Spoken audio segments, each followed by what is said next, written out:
You are listening to a Cult Talk Network podcast.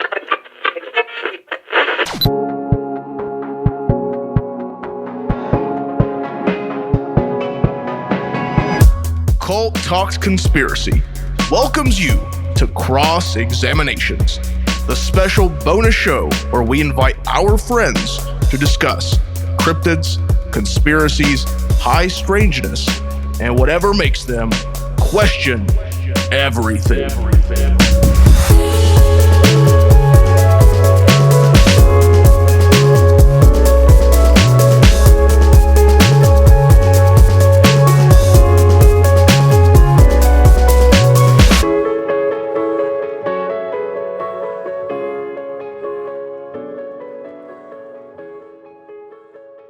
Welcome, all you believers, idealists, skeptics, and all those who question the universe around them. I'm Ty. And I'm Bailey. And this is Cult Talk Conspiracy Cross-Examinations, our special episodes we're doing where we're bringing on friends and guests of ours to discuss all things cryptids and conspiracies and high strangeness and just hang out and have a fun little discussion. Yes. We've made a lot of friends along this road. So we're excited to get to talk with them and to involve you guys in the conversation. So. Absolutely. These are fun episodes to do. To a little less research I have to do on them. Which yeah.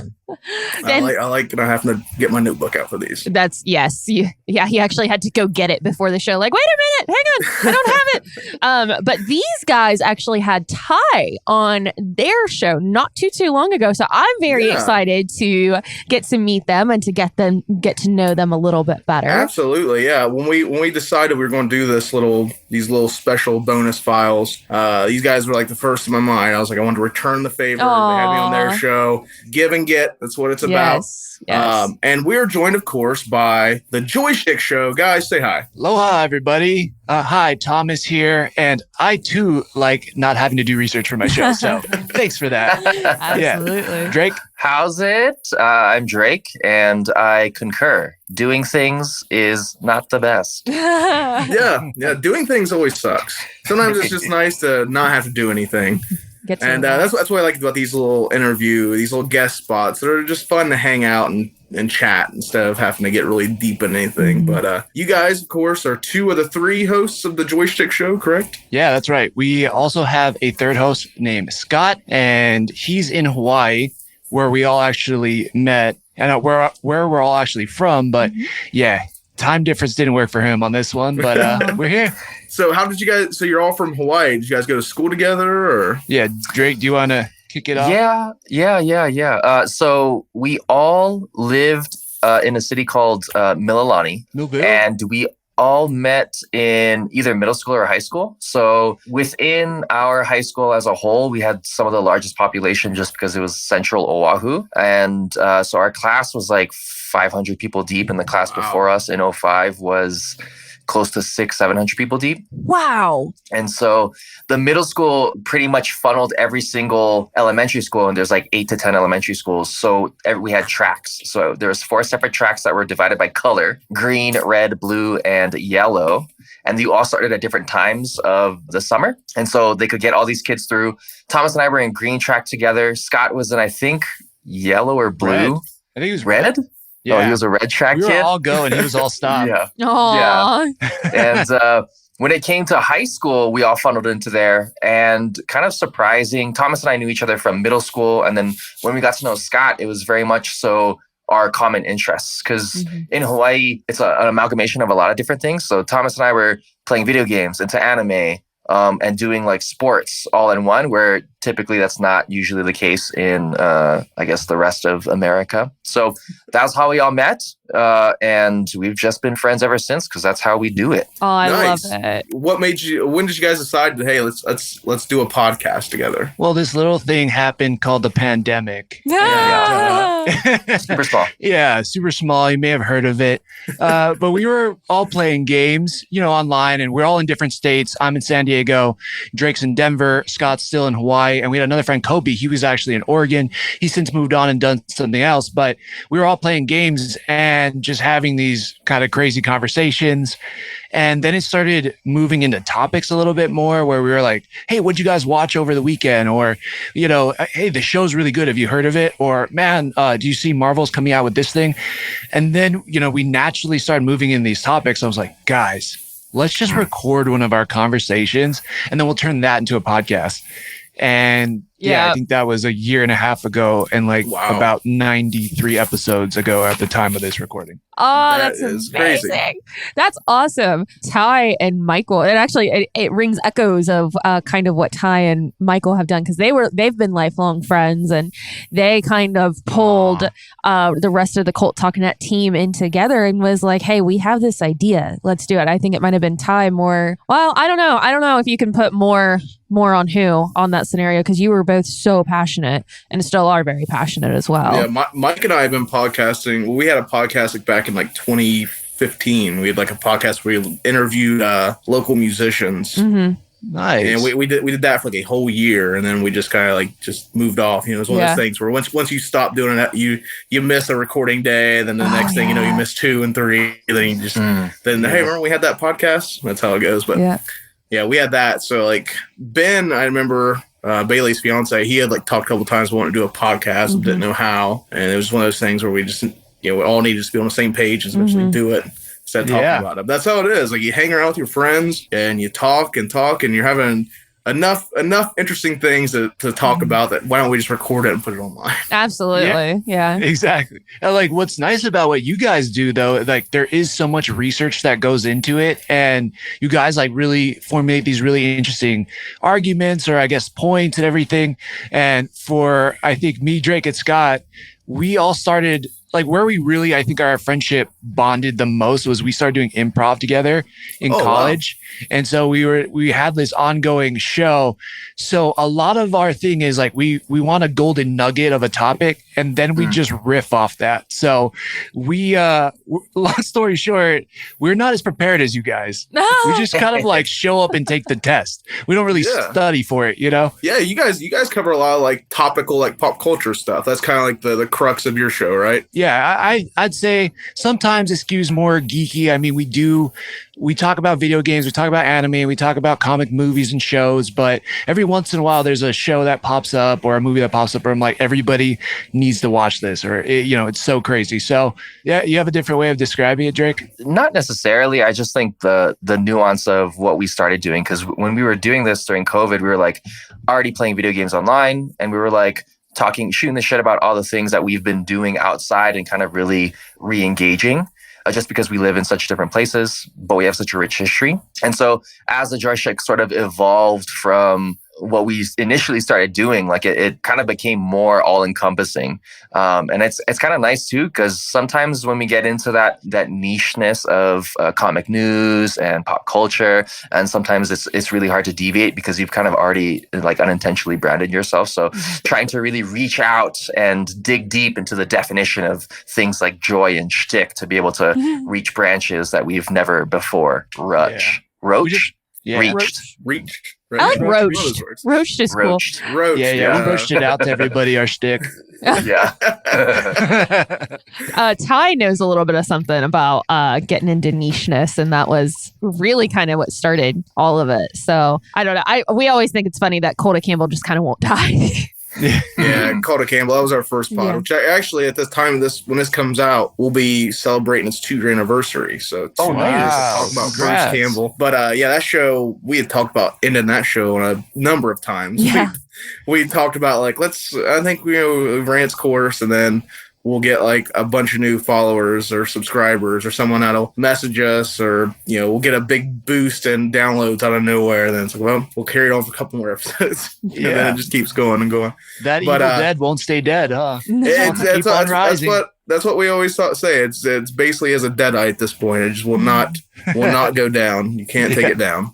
What's you mentioned movies and shows people need to see. What right now do you think is something that people need to see if they haven't yet?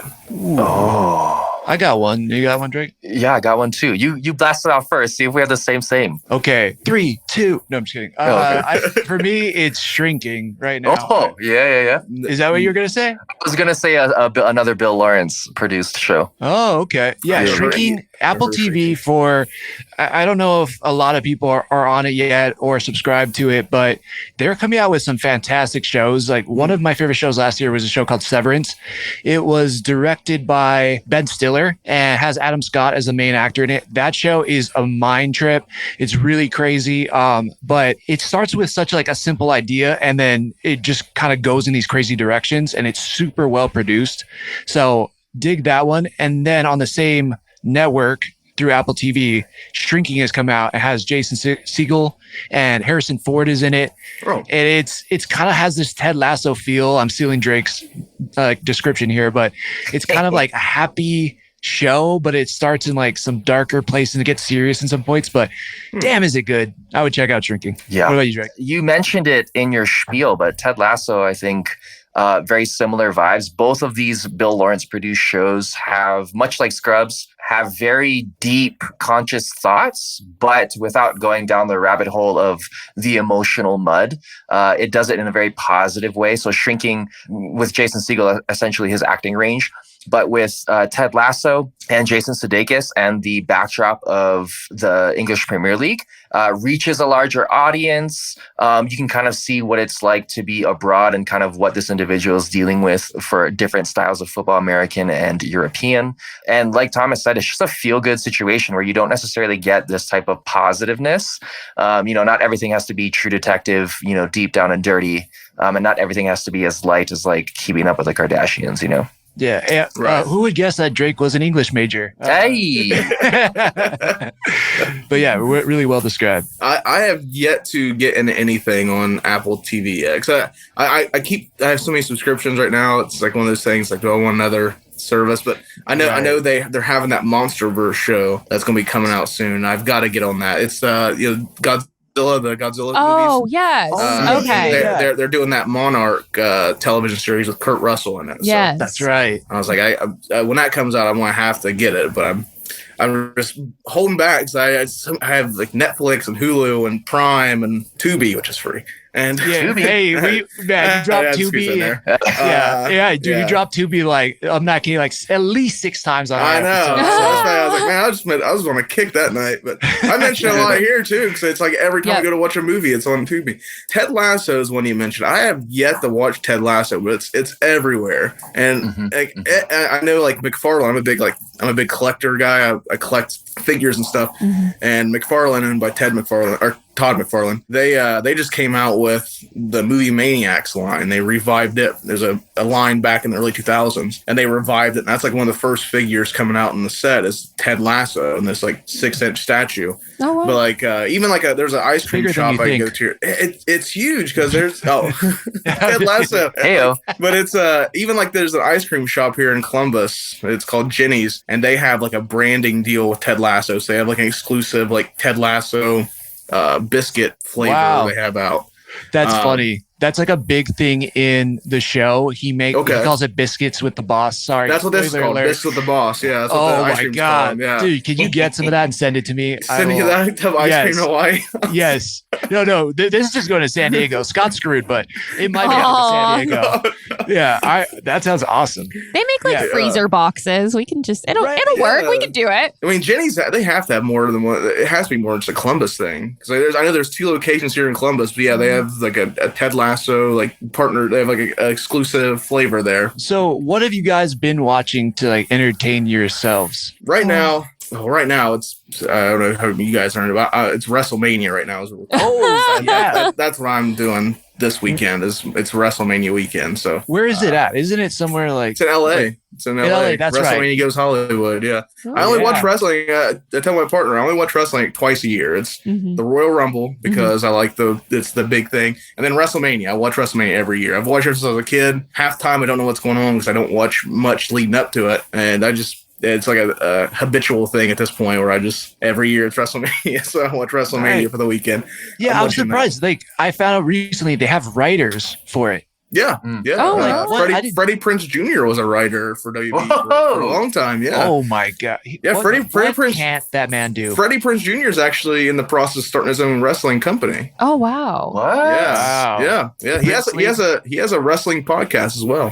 He's a big wrestling guy. Yeah. This year is big WrestleMania because Logan Paul is involved, yes. so that's like a big thing. I don't know how Damn, you guys guy's saw getting Logan his Paul, hands but into everything. Really? It's so crazy because like he's wrestled a couple matches now, and like I want to hate him because it's Logan Paul, you know. Yeah. Right. But he's like so damn good at like everything. It's just it's ridiculous. Everything he does, he's good at, and it like makes you want to hate him. It's like, how can you hate on him when he's just fucking good at all? I know. Prime is one of my favorite drinks. I love a bottle of Prime. I don't even know what that is. I don't. It's his hydration drink. It's basically like Gatorade, but it has less sugar than Gatorade. Even the zero sugar has less sugar than. So. Even his Don't Gatorade tell Bobby is better. Boucher. Definitely. What about you, Bailey? I've been binge watching like Criminal Minds, and then for laughs I do Frasier because I really love older TV shows. Like, and I didn't see a lot growing up, so I lived under a rock growing up that only played the Golden Girls in Disney movies. So now as you know, the podcast has gotten older and we've done more and more movies. I've been exposed to more and more films and gotten to know more producer names and whatnot. Although Bill Lawrence is one I'm going to look into. I hadn't heard that name before yet, so I want to look into that. But yeah, just a lot of I really like thinky TV shows. But then I really also love to turn my brain off. And then I'm a huge fan of Impractical Jokers as well. So anytime there's Impractical Jokers on the TV, I'm like, that's what we're watching. That's what I want. So, but oh my god, it's a grab bag most of the time. You have no idea what's going to be on my TV when you come in my house. So I've been like over streaming service. I've been watching a lot of like YouTube, just on my TV, just like throwing up those interrogation videos. On my feed for like ever. Yes, and like the 3 hour long interrogation videos. Yes. Like just for whatever reason, I work from home on Fridays. On Fridays, the office is work from home. I'll be on my laptop and I'll throw up on my computer, on my TV. I'll just throw up like an interrogation video. And, like they're so intriguing, and I don't know what it is about those. I'd never really had a procedural, mindset. I don't really like true crime or crime shows, but whatever it is, those interrogation videos, they intrigue me. They pull me right in. You should watch the Behavioral Panel. It's a really good one. Have you guys ever heard of the Behavioral Panel before on YouTube? No. What is that? Oh my gosh. So you're going to go down in a complete rabbit hole. So I'm not going to remember all the names, but it's got Greg, Scott, Craig, and Mark. And all three of them have some sort of history in interrogation, profiling, behavior, body. What do they call that? Yeah, like nonverbal communication. Yes, exactly. Oh, yeah. So what they do is they've taken like celebrity interviews, interrogation videos, and my favorite, of course, is the Prince Harry and Meghan Markle interviews, because there's a ton of them. For people who want privacy, they've been on more interviews than what I can imagine. Right. So true. But they're absolutely amazing. They do a complete deep dive. They'll take like 2, 3, 4 minute clips of the interview and then do like a 15, 20 minute analysis on it. It's absolutely amazing. I'd recommend it to anybody who's looking at body language behaviors or just trying to get better at interviews, because that's actually how I ended up getting better at interviews. Was I was watching the behavioral panels and I was kind of taking a note of how to display body language or how to read it, because I'm also a businesswoman in my 9 to 5. So you got to know like how to read those signals. How are Thomas and Drake reading right now? They seem suspicious. They seem very intrigued. Very intrigued. See that? Hear the. We've got the nod of agreement going on, and also like the openness as well. So yeah, well, I love it. There was so my major in college was now it's called communicology, the department, but it used to be called speech communication. Basically, it's like psychology is the way we think about things and the way like our mind formulates ideas and then we use those ideas and then we act, right? Mm-hmm. Where my major was more on what are we actually doing once we've made those decisions and that thought process? Like, what is our body displaying? What is our tone conveying? Like all that kind of stuff. Mm-hmm. And there used to be this show called Lie to Me. Yes. Which was based on all of that research. Do you remember that? Yes. Oh my gosh. Yes. That was another one. That's an amazing show. It was so good. I loved it. Since then, all of the micro expressions and stuff, at least from the current research that I've heard, basically says it's all bullshit. But Yeah. it was a great show. Yeah, I love It's it awesome. so much. It had a wonderful cast as well, too. I can't remember the leading man's name at this current time, but he was in She-Hulk recently as like he plays the Abomination. Timothy Roth. Yeah, that's who it was. Because what's the Ty? You'll know this. What's the other movie called where he plays like Mr. Brown, where they're pulling off a bank heist? Reservoir Dogs. Yes, Reservoir Dogs. That's an amazing film as well. So one of the things we do here, obviously, on Cult Talk Conspiracy, we talk about the weird and the strange and the unknown and all that cool. High strangeness is the term I like to use for it, which is a term that I found while doing research. Just a good terminology. High strangeness. Perfect catch-all. Yeah. High strangeness. You guys being from Hawaii, do you know of any weird or creepy things from your home state? Oh yeah. Yeah, I mean, there's this individual. His name is Glenn Grant. He's a historian, and he wrote this thing called the Obake Files. And Obake in Japanese means like ghost. And so a lot of these stories, and they did like a television series as well too. But it takes you around the island and talks about some scary things like Hangman's Corner, Menehunes. We've been there. Hangman's Yeah, Corner. we've been there. Oh, we did go there at night, like dumbly. Like, is this real? Like, we didn't how see all anything. horror movies starts. Yeah. Menehunes, and then Hawaii in general being the Polynesian culture being polytheistic, tons of different like gods and demigods, etc., etc. Right. What about night One that watches? we have this one where believe it's Lono, who's the god of agriculture, and then another god were in love and they got torn apart, and they now were on different sides of the island of the Ko'ola mountain range. And there's a place called the Pali where King Kamehameha pushed off his cousin and who ruled Oahu to unite all of Hawaii as a whole, pushed all these people off the Pali, and they built essentially a tunnel to go from the windward to the leeward side of the island. Mm-hmm. And so on the way from windward to leeward to windward, you cannot carry pork over the Pali because of the god Lono. And the reason being is because they used to share pork, and he could morph into a pig, a pua'a. And if you bring it over, your car will stop, et cetera, et cetera. And I've heard different things of experiences, but it's just a thing that people in Hawaii don't do. Like, one big thing is you don't take rocks from Hawaii and home, because essentially what will happen is whoever took the rock they're gonna break their arm, they're gonna lose their keys. All these bad things will happen to them until they return the thing. Thomas and I have heard multiple stories proving it real. At the same point in time, we've never experienced it, and it might be because we're from there and we just follow the rules. I don't know. Who knows? Yeah, what's funny, I mean, going back to the Pali, like that's never happened to me. I don't know if I've ever carried pork across, but my cousin did say that she was bringing it from like Kaneohe back to like Pearl City or Aiea or something, basically going from the east side of the island to the west side of the island. And she's like, and my car stopped. And she's like, I didn't believe it, but it happened to me. Yep. I'm like, what? So crazy. So everybody has that aunt, uncle, or like crazy neighbor that's just like, fuck, that happened to me. For real. You're like, every really? time. Okay. Shit. Oh, man. It's nuts. Oh, shit. That's really cool. That's super cool. I'm also really superstitious, and I'm pagan as well. So I follow a lot of different gods and deities. So like one thing that I have is I have bells on all of my doors to keep demons away. I also put salt over top of my doors to keep salt and brick dust over top of my doors to keep evil and bad intentions out. We celebrate Yule. I celebrate Yule. I celebrate Samhain as well during Halloween. So like, I don't know, that ticked all kinds of bells with me. That made me really excited for some reason. It's horrible that her car stopped and whatnot, but don't take pork across there. If you're having a pork dinner, you're gonna have to have it somewhere else, it sounds like. You gotta play by the rules. Yes. Sometimes. Exactly. Just buy it on the other side of the island. Yeah. All right.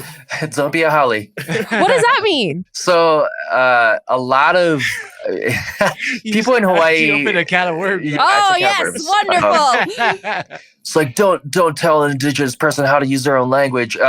But haole is a term that is used colloquially to describe whites.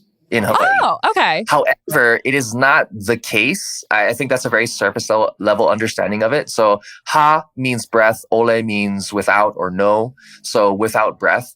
Polynesians in general greet each other, and you'll see this a lot in Aotearoa or New Zealand, where they'll touch foreheads and they'll close their eyes and they'll breathe each other's breath. Oh, wow. And so when Captain Cook came to the islands with his not melanin skin and all of his guns and pitchforks, et cetera, he shook hands like normal people do. Mm-hmm. And so the Hawaii people were obviously like, what's going on? And in a lot of different cultures, right? If a huge ship crossing a huge ocean that they never knew could be done aside from themselves, right? So they looked at him to be a god, and then they realized it's just a dude. Mm-hmm. So the term haole in general, in a Hawaii sense, means someone not from the aina, someone not from the land, someone who doesn't respect it. So the Hawaiian coat of arms, ua maukeo kaana ikopono, means the righteousness of the land is perpetuated by, or the life of the land is perpetuated in righteousness. Righteousness, yeah. So when you go to Hawaii as a tourist and you're like, oh, it's just another state. Yeah. And so you treat it as if it's like Boston or whatever, which is it's 100% completely different culture.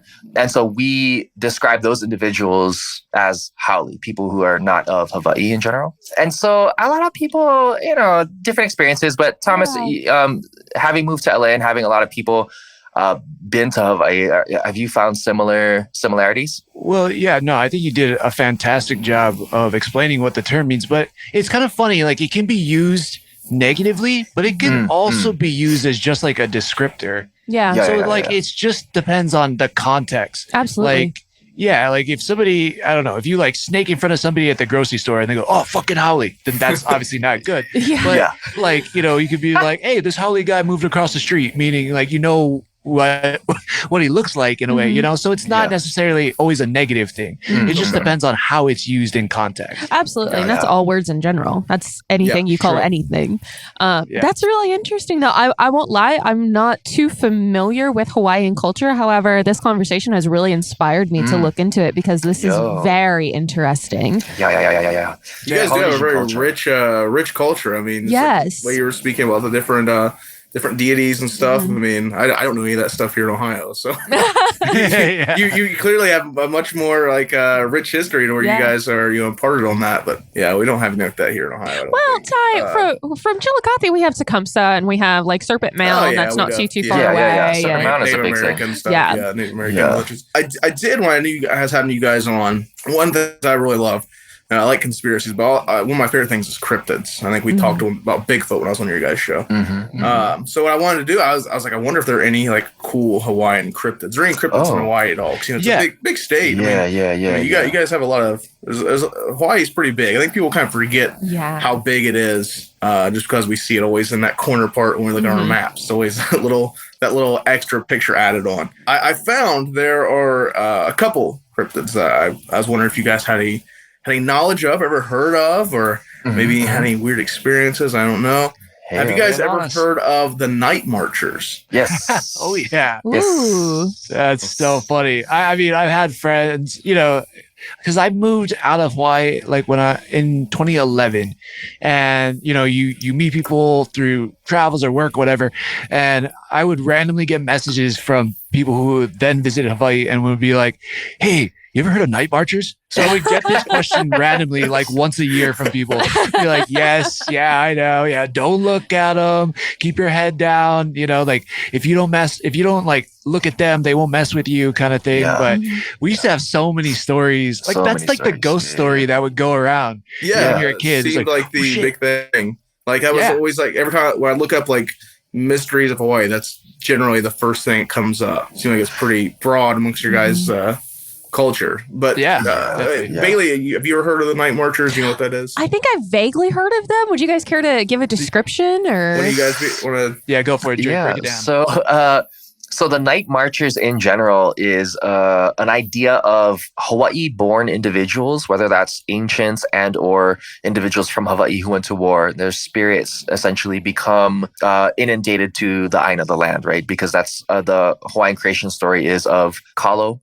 So of being of the land, kalo is taro. And so Night Marchers, essentially, you'll hear the drums, boom, bum, and you'll see lights in the mountains kind of sneaking down, kind of like the urukai.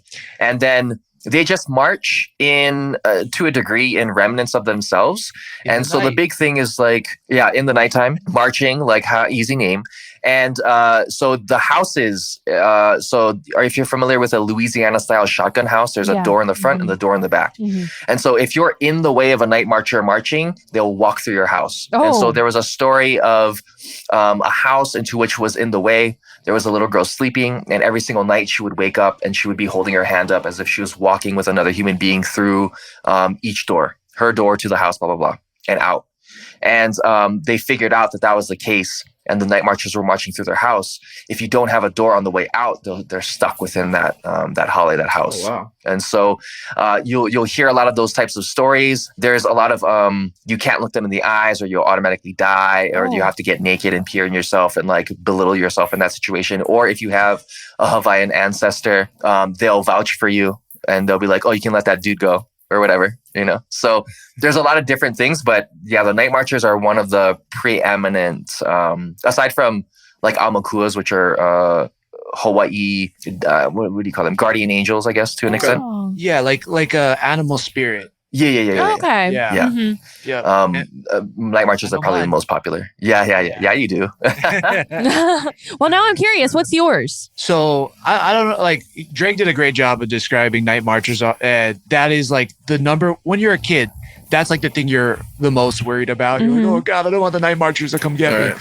But the animal spirit, like he was talking about for Aumakua, is mine. I think I would say is a pueo, which is an owl. Oh, and wow. so there is a Hawaiian owl, and very rarely, I don't even know if there's a lot of them anymore, but I swear, and this was a legend that we discovered in high school, that mine is a white owl for like a very specific reason. Yeah. Yes. And he sees that all the time too. That's beautiful. Yeah. That's beautiful. So to skip a little bit back, my dad was adopted initially. They wouldn't release the adoption records.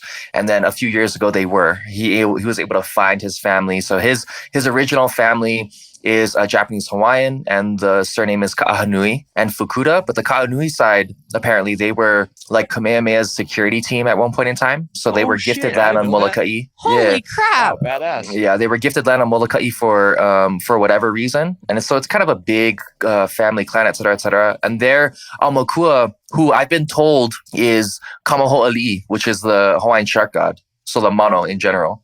And so like there's an individual. Yeah. Like Nanawe. Shark, the Suicide Squad. King Shark. King Shark. For anybody's watched that movie. And so apparently there's an individual on Molokai whose entire job is to make sure that the shark god mono Kamo I can't even say it now. Ho'ali'i. Bro, you better study King Hawaiian. I know. I gotta study my Hawaiian, brother. And so he takes care of that shark. The shark comes up to him. He feeds it, pets it, blah, blah, blah. And that's kind of like his Sichumahu. And so within the diaspora of being Native Hawaiian, you have that kind of ancient situation. And then being a person of Hawaii, being born and raised, going to high school, et cetera, there's like you also have those things. I think there's differentiations between what being quote unquote Hawaii is or Hawaiian is for a lot of different people. But yeah. It's a deep, rich history. If you ever have time to go, definitely go. Another one, which was a cryptid I found. That was a ghost. A cryptid I found. I don't want to butcher this name. It's not a hard name, but I don't want to say it wrong. It's M-O-umla-O. Moa, maybe? Mua? Oh, the mo'o? Yeah. The mo'o? Yeah, so the mo'o in general is short for, it's the Hawaiian word for gecko. Okay. Oh. Yeah. So my dad's super afraid of geckos, but... Because of the curse, man. Yeah, because of the curse. But they are revered as Aumakuas just because geckos. There's a lot of like pseudo-indigenous geckos in Hawaii. There's been a lot of stuff because it's just so biodiverse. You're not really allowed to bring things in or take things out. Right. But in terms of seeing large mo'o, it would most likely be in the rainforest. And even then, it's not sketchy to be in the rainforest, but it's very easy to get lost if you don't understand your directions. Okay. Yeah. So, I thought you were going to say Menehune, Ty. Yeah. Because we had mentioned it earlier, and we haven't dove deep into that yet. But that's like another, I think, I don't know if this is considered a cryptid, but I would think so. It's like these little, they're almost like Hawaiian leprechauns. Oh yeah, I was reading about those. Yeah, they're like the builders, right? Little hobbits. Is that what they're called, like the builders? Like they like go and get on that because that was on my list as well. Yeah, I didn't know how to pronounce the name, so I was waiting until later. Wait till it comes up. I don't blame you. There's some tricky names, but yeah, it's funny because menehune, they can be mischievous. They can play tricks on you. I don't know. They are like depicted as being little and having like oversized anatomy, like big ears and like big feet, but like tiny people. And I don't know, Drake, do you have any other things like to be honest, to bring it into like it is kind of like an elf on a shelf type situation, where they are that kind of like enigma deity, et cetera, and from a I was going to say Aeropostale for some reason, but great story. what is that? Yeah, it's a great story. What is it? What is that other story when it's talking about people and people demographic? There's like a word for it. Anthropology, from an anthropomorphological standpoint, right? When you're thinking about an island and its original inhabitants, because there's so little resources, menehune could have existed at that point in time natively to Hawaii as a whole because of that idea. And I think that's kind of where there's a little bit of scientific backing behind it, even though menehune are, spiritual in nature. But they will take your shit. They will mess things up. They are the sort of like to a degree, like a karmic balance. Yeah. They also serve really good bottled water. Heyo. Yeah. There's the menehune water company in Hawaii. Oh, wow. So they get 3 bottles of menehune dropped off every week. Oh, man. Every 2 weeks, I mean. Yeah. That's so awesome. Like Ohio, like we have a couple of our legends. We have the Grass Man. That was what you guys like the Night Watchers as being like the thing you were afraid when you were a kid. When I was a kid, it was the Grass Man. That's what my grandma would always tell me, like, if you're bad or if you don't do this or that, the Grass Man will come get you. And the Grass Man is basically it's basically Bigfoot from what I've years later reading. This kind of like the Ohio term for a Sasquatch is the Grass Man. So that's kind of my grandma would always tell me that the Grass Man would come and get me if I didn't if I left the yard, the Grass Man would get me, or if it didn't come in by this time, the Grass Man would get me. Damn, but it's basically real high. Yeah. He was really well behaved as a child too, from what I understand. I was actually terrified. We talked about this in an episode, our New Year's Day special we put out, where we talk about some of our personal experience. I was actually, as a kid, I was like terrified of the forest. I was like afraid of the woods.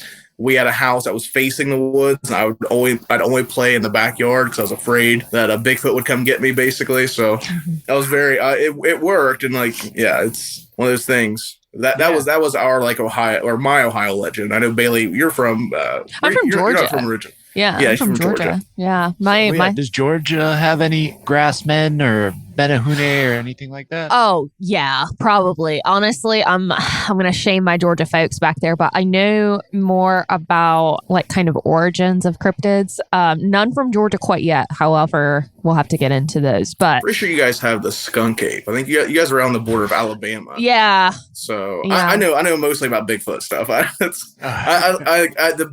The rich, like, Bigfoot is like such a blanket term, I guess, if you want to look at it that way. Because like every country and even state by state, it's different everywhere you go, and it's super interesting.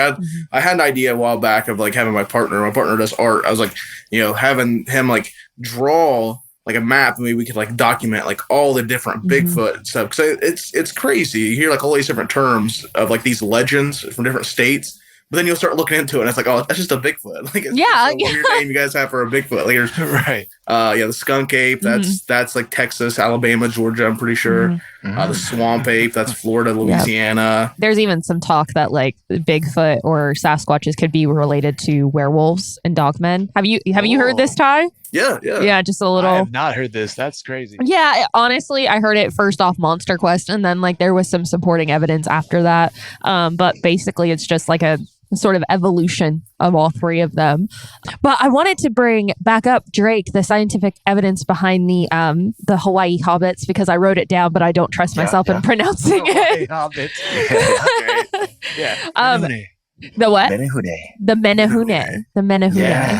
Hey, that's a great job. That's a beautiful word. I love the Hawaiian language as well. Everything just sounds so beautiful and relaxing. Like they have these nice sounding legends. We have the Grass Man. Yes. The skunk ape. Yeah. I don't know if you can pronounce it. It's the Grass Man. So don't besmirch my culture. Just flows right off the tongue. It's so pretty. The Grass Man. You need a scent named after that one. But we actually have a lot in pagan and Norse culture. We have giants in our culture and how giants used to roam the earth and how they were, servants of the gods and whatnot. Even fought with boulders and mountain rocks, and even one was created out of a mountain. So when you said scientific evidence, I've been doing some research, and there's actually skeletons and bones found of giants. So I think for them to find, smaller bones of the Menehune. Yes. Oh, yes. Yep. Wonderful. I think that I really want to look more into that. And I really hope that they release the files and photos if necessary, because I'd love to see stuff like that. No, definitely.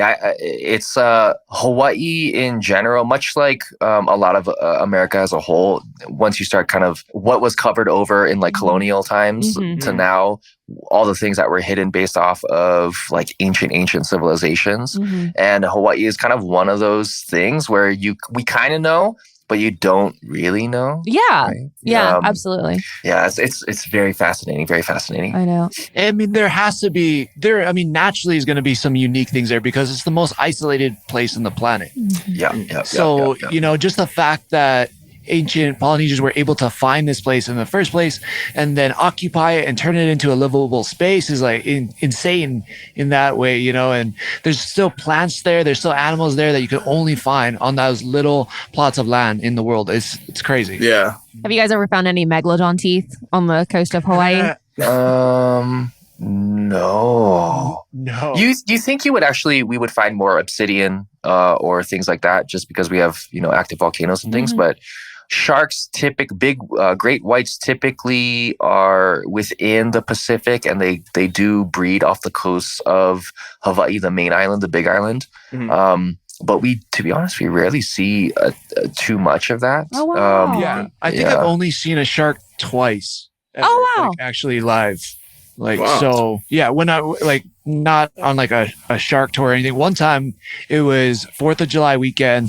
My family never did this, but there was one time my dad got like a hotel and we all were like staying in the same hotel, and we were on whatever it was, like the 25th floor, and we were looking down at the water. You can see all the tourists, everybody swimming, surfers, and then probably like 50 feet away was this shark just kind of creeping around and like going out. But I mean, they don't mess with you. I know like everybody likes to hear those few times they get bit, but I don't think they want to mess with you. They have other like food out there, and you look all gangly. And don't they say like you're more likely to get struck by lightning than absolutely, a shark, and not like the same. Yeah, I believe it. It's actually really rare. So sharks are kind of a little bit like dogs in the sense that they use their mouth in order to feel things out, and kind of some sharks are in order to find out what they are. So a lot of the times, what we'll find is that shark bites are very minute because that shark is just trying to explore whether or not that's a food source or not. Most of the time. Sometimes you do have man eaters that are going to be like, oh, snack, mine.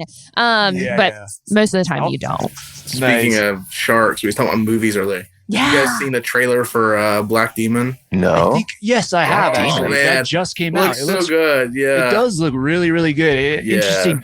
It's like how many like killer shark movies can they make? But this one looks awesme and unique again. Looks really good. Yeah, I was really worried about this movie because like I heard about it last year, and like I heard about the release date, and like for a long while they only had like one picture was out, and it was just of the main character Josh. I forget his name. He's Lucas. Josh Lucas. There was like just one only piece of promotional material they had was a picture of him. And I was like, this movie might not be that great if they're like not releasing a trailer or a poster. And then they just one day released the trailer and a poster, and it looks fantastic. I love big shark movies. Meg 2 comes out this year as well. Oh, where? Yeah, Meg 2 I think comes out in the summer. I'm hoping that's better than the first one. I was just getting ready to say, I need to. I hopefully have rewatched the first one by the time this airs because I need to. I've always thought it was pretty pretentious when people say, "Oh, the book was better than the movie." This was like the one movie I'd read the book prior, and I was like, the book was definitely better than the movie. Nice. Yeah, the Meg was kind of disappointing. Yeah, that's a movie. If you haven't seen the trailer for that, definitely check out the Black Demon one. But Okay. man, this has been a good little dive into Hawaiian culture. I didn't expect it to go this deep into it. It's such a rich culture. This is amazing. It's a rich culture, and we had two experts, I guess, here, two Hawaiians on the show. They're able to give us all the details of this. You can pass this rich all lore. those titles on to Drake. Oh. I was learning along with you. I was like, oh, really? Wow. Yeah, I'm like, that makes sense. Yeah, so that's been the coolest part about so far. Billy and I have been, like I said, you guys are our second one doing this, and we the last guy we had was Jeff with Star Cruiser Studios. He's an artist. And he is from Maryland, so he gave us all this like Maryland folklore and cryptid stuff, and that was really cool. And here we got some from Hawaii, so that's been a really unique part of doing this so far, is learning these different bits of lore from around the United States. Absolutely, yeah. Eventually, it'll be the world. You know, you guys are moving around, like, some people from different countries. We do have a guy. We have a guy who I've been talking to from Reddit who's from Ireland. Yep. But it's super hard to like pin down a time. Yeah. We're gonna. That's a time. That's a just. What do they call that? I about said time jump, and I'm like, we're not there yet. Time difference issue. We're gonna have to make a special time to get and record him. But I'll record he wanted to come on, talk about Ireland and mythology, and that'd be really fun. But, I'll record at 3 a.m. for him. This has been fantastic. It's been fantastic learning about all this like Hawaiian culture, because it's one of those things. It's part of the United States, but it just seems like it's a whole other world, just because it is so far away. It just seems. I think it does almost seem like it's a different country in a way. You know what I mean? Almost. It's so vast and more rich than a lot of the stuff here in the United States, and you forget about it. You look at the continental 48 and you forget about Alaska and Hawaii a lot. Oh yeah. I had some bosses, we had to I was living here in California, but we went back to Hawaii to do some work, and they got a big Airbnb, so all the people were working there. And one of my bosses who she was from South Africa but obviously lived in California, she's like, Thomas, how is this the same country? I was like, what? He's like, how is this the same country as the USA? I'm like, well, there's some kind of fucked up stuff happened, but it is. And, US dollars and the government is all technically the same. And so it's insane. It probably shouldn't be, but it is. No. And I mean, even going from southern Georgia to Ohio, and then in between there, I lived in Las Vegas, Nevada for a couple of years. So I was this little southern kid, and even the southern states in the US is just a whole other thing too, because I don't know if you guys knew this, every state has a different barbecue sauce, and every state is going to claim that theirs is the best. Now, I am a Georgia girl, but South Carolina is the best barbecue sauce. I'm sorry. It's sweeter, it's great, it's wonderful, but tang. It is, it's tangy, it's wonderful. So, and I think they also have Carolina Reapers down there, but it's such a dynamic, like just such cultural dynamic, because there are some things that when I came up to Ohio, I had never heard before, and I don't think I would have ever heard if I had not been living in Ohio. What's the one? The mashed potatoes with the chicken noodle soup. I don't understand that one whatsoever. What? I had never heard that before I moved to Ohio. It's just noodles. You just take noodles. Oh, and you mix them together. Oh, okay. And then is it starch on starch? Yeah, it's a very low carb. It's the anti-keto diet. Yeah. We get that on holidays though. That is a holiday delight. And then putting marshmallows on top of sweet potatoes. I'd never heard that before. Oh yeah, never heard that before. Weirdly, my aunt does that even back in Hawaii. So Oh, that's so cool. Maybe it was just a me. Maybe that one was just a me thing, which I'm. So let me ask you this: and so does all? What do you guys think about pineapple on pizza? Is that really the Hawaiian way to do it? Is that because everywhere in Ohio that has pineapple on pizza, they claim it's Hawaiian pizza? Just walk in there and go wrong. No, I don't. I actually like pineapple pizza. Yeah, everyone here in Ohio calls it Hawaiian pizza. No. I don't know if that's just. I think if you like pineapple on your pizza, all the power to you. I mean, you should be able to enjoy it. It's awesome. Yeah. But to me, that's not like Hawaiian pizza. Like, right. It's just one of those things where they're like, oh, there's pineapples in Hawaii. This is Hawaiian pizza now. We'll just call it Hawaiian pizza. But it has like literally the other topping is called Canadian bacon. Yeah, Like in anything, it should be called the Canadian Hawaiian pizza. yeah. I get from like a marketing standpoint, right? Like, how is this Hawaiian if it doesn't have like Hawaiian things on it? Like, and pineapple's primarily grown in Mexico now. Anywho's, but if you're like a hardcore cultural appropriation type person, then for sure. But I think with food, it's so different because when you have amalgamations of food, it's just super delicious and awesome. And so from like a cooking standpoint, to put it, or I should say from a Hawaiian standpoint, to put pineapple on pizza and call it Hawaiian is not necessarily the case. But at the same point in time, if you like pineapple on your pizza, eat pineapple on your pizza, live your life, you know? Mhm. But then it goes too far. So for example, the whole big thing right now is like poke, right? Or the poke, or the poke. I have not had poke yet, but it's everywhere here in Columbus. Yeah. So super fantastic that has spread throughout the U.S. and it's a super healthy, like whatever. But in Hawaii, like poke in general is like very specific. It is a Hawaiian cultural food.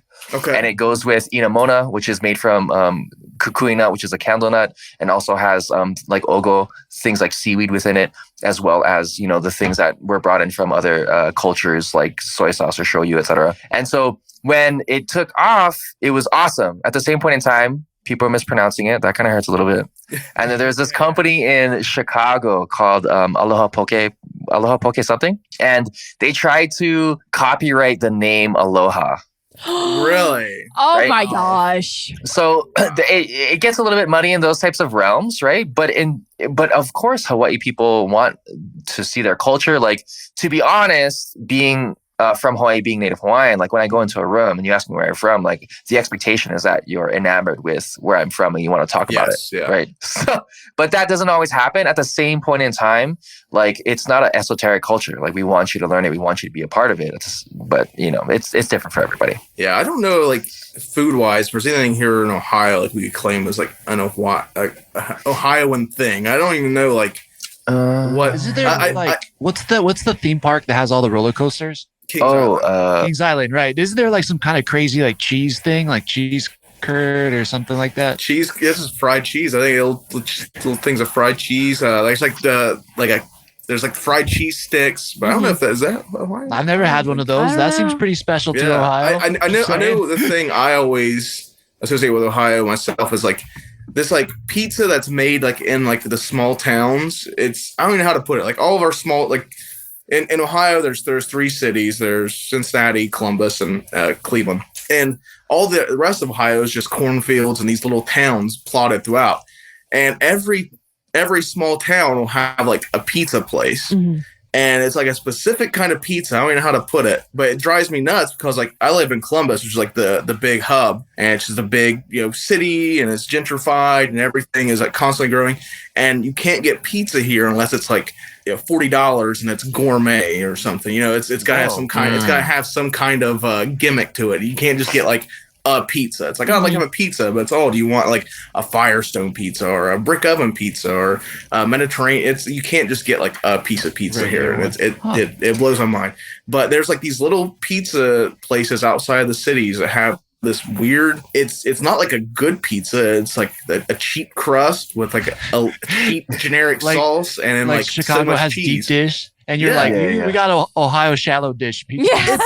Basically, it's like paper thin, and it's just like it's like crust, sauce, and cheese, and like we put the pepperoni underneath the cheese, and it becomes like this congealed block. I don't know how to put it, but it's super good. And it reminds me of home. It's wonderful.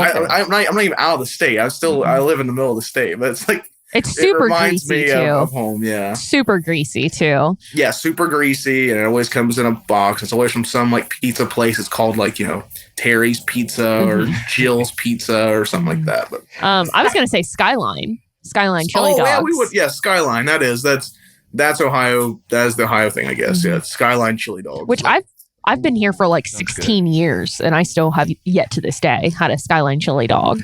Not a thing. I've never had one. They look really messy to me, and I feel like I'm gonna be like my tummy's gonna be a little upset afterwards. So I don't know. It just I'm just like, no, you can. Yeah, because Ohio, the sauce is called Cincy sauce. It's like the way Ohio's would do chili, and it's basically Cincinnati chili. Yeah, it's like chili, but they put brown sugar in it to make it sweet.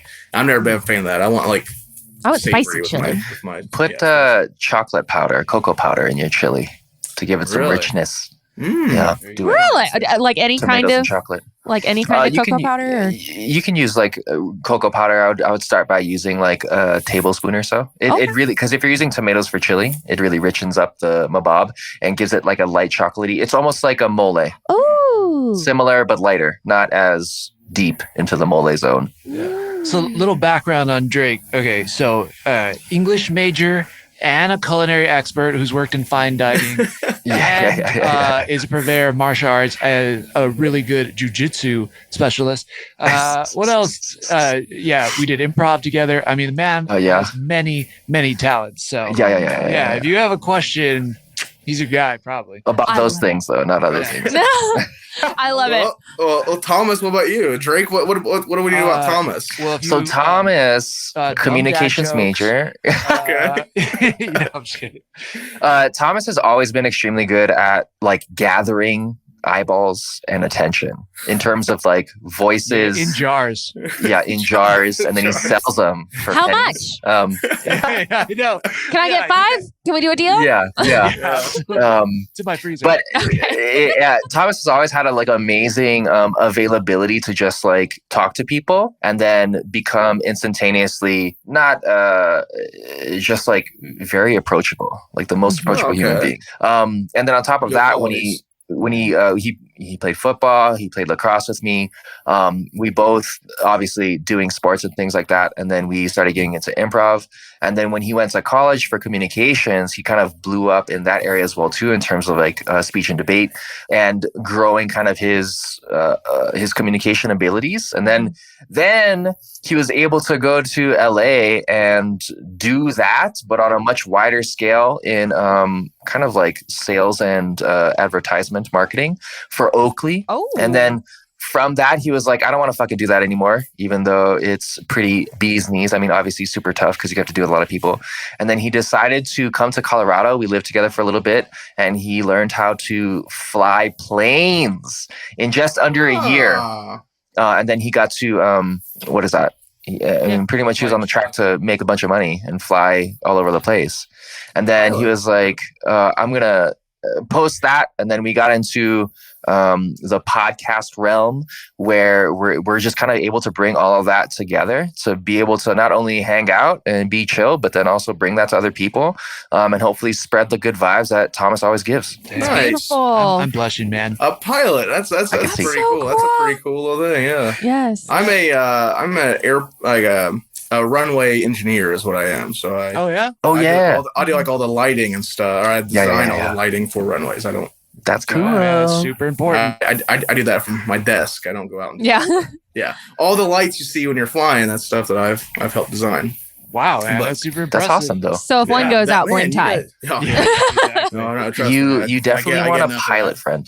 Yeah, get a pilot friend for the zombie apocalypse or whatever is happening. Right so out. that, Right out. Yeah. Yep. Exactly. Wow, this has been a great conversation, guys. Talk about all It's kinds of stuff, movies amazing. and culture and cryptids and food, and it's awesome. It's been a great time. Yes. We won't take up too much of your guys' time, but I cannot thank you guys enough for coming on. It's been awesome getting to interact with Thomas through Instagram. He and I talk quite a bit on there. And you guys are just cool, and I like listening to your show because I try to keep up on pop culture, but every now and then it gets a little too much for me. So it's nice to have a little hub where I can get just like the stuff I want to hear, the nerdy stuff. There you go. Yeah, But yeah, give thank you you a guys. shtick. Thank you. Yeah, where did that come from? Where'd you guys get the Joy Schtick from? Dude, that was I guess all we're a good way to Drake. close it out. We gotta close Yeah. it out. We were Yes. so the Joy Schtick Show came from. We're doing this thing. Let's podcasting. What kind of cool names can we come up with? And we went through like a list of things. And then because we were playing video games, we were talking about, why don't we make it like joystick? But there were so many other joysticks out there. And then things that came through our improv background, which was shtick, because we used to do that quite a lot, is riff off of each other. And so we just put those two things together. And because it was a show, we added that on there. And because it needed more presence, we added the in front. And then we just took off. That's awesome. Fantastic. Great little origin of that. But thank you guys coming on. Like I said, this will be coming out here in May. Bailey and I, we just released the death of Billy the Kid last week, and next week we hear about the death of Elvis. We're tying that into our Cult of Campbell 2-year anniversary week because Bubba Hotep, the movie where Bruce plays Elvis. So that we made that our special. That's what really happened to Elvis. You don't need. I mean, still listen, but I mean, really, we all know Elvis went. But where can our listeners find you guys at if they want to listen to the Joy Schtick Show? Yeah, so thank you guys so much for having us on. And yeah, you can look up the Joy, SCHTICK Shtick Show anywhere you listen to podcasts. We're on Twitter, we're on Instagram, we're on TikTok. So yeah, come over there. We just want to make sure it's easy for people to find pop culture stuff. If you don't have time to watch everything, listen to the show. We watch it for you so you don't have to. It's a piece of shitty. So please reach out to us. We love to chat with you guys. Excellent. Yeah, you can find them on all the podcast platforms. I'll make sure the links are in the description below. Cult Talk Conspiracy, you can find us every other Tuesday. Cult of Campbell on Mondays. Cult of Lore first and third Thursdays every month. You can find us at Cult Talk Net across the board. YouTube, Instagram, Facebook, Twitter. Everywhere you find stuff, you can search Cult Talk Net and you'll probably find us. I've been Ty. I've been Bailey. All right. I've been Drake. yeah. I've been Thomas. Sorry, mahalo. No. I missed my mark. Edit it out. We didn't know. And until next time. Question everything.